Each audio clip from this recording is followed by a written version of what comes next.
Markets closed on Monday for Memorial Day. Let's start with Tuesday. And Tuesday, we saw consumer confidence a number. What was your take on that? It actually was a good sign. It was better than expected. It came in at 103. That was expected. So that's good. Wednesday, we had ISM Manufacturing, which is kind of a bellwether for stocks in terms of manufacturing. So that came in better than expected. So two bits of good news, Tuesday, Wednesday.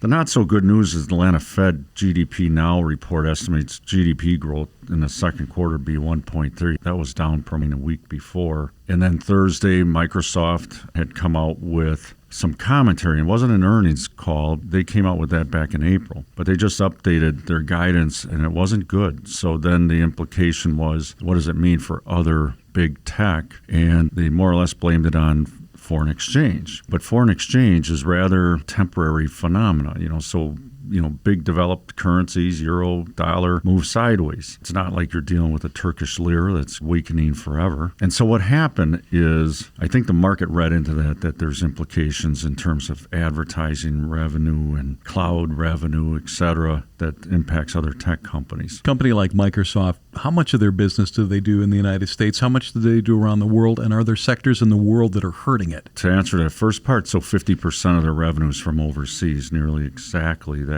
Of that portion, 11% is out of China. But Google, Facebook, Apple, NVIDIA are north of 60% revenue outside the U.S., especially semiconductors like NVIDIA and Intel. They typically have more revenue derived from overseas. And there's a reason for that I don't necessarily have to go into. But the FX, foreign exchange part of this was interesting because they blamed it on a stronger dollar, which is true. And we are at rather extreme strength for the dollar. And as I mentioned, it tends to move sideways. If you're betting on dollar getting weaker, you may have issues in going outside the U.S., in particular if you're thinking like international bonds or something. Speaking of outside the U.S., let's talk about the German 10-year Treasury. I noticed that was in the news a little bit. What was the impact and why does that matter? Because it was actually one of the more significant data points during the week. The 10-year on German yield went up from 0.9% to 1.27 on Friday, and that's a 30 basis point jump in the 10-year yield. Their inflation rate was hovering around 7.9%. That was a report during the week as well. With that said, combine that with the fact that the European Central Bank's looking to hike rates in July. And what that tells us is that the hike in rates in July may be good news for the euro, bad news for European bonds. And that's why I say you might think you're going to go to international bonds and mostly European bonds to take advantage of a potential weaker dollar, but the bad bond market in Europe is going to net that out to nearly zero. So the point is that there are other ways to take advantage of a weaker dollar, stronger euro, because if the central bank in Europe is going to raise rates in July, then you'd expect a stronger euro. Let's talk about employment, because on Thursday there was an ADP number that came in.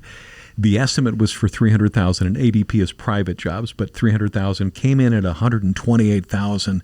Kind of a thud. Friday, the Labor Department's job number came in way past estimates, and yet it impacted the market. Can you explain that in our final minute? Yeah, that payroll report, 360,000 jobs added. That was good news, better than expected. The key there, though, I think everybody's looking for is the improvement in the labor participation rate. And so we didn't see much change there.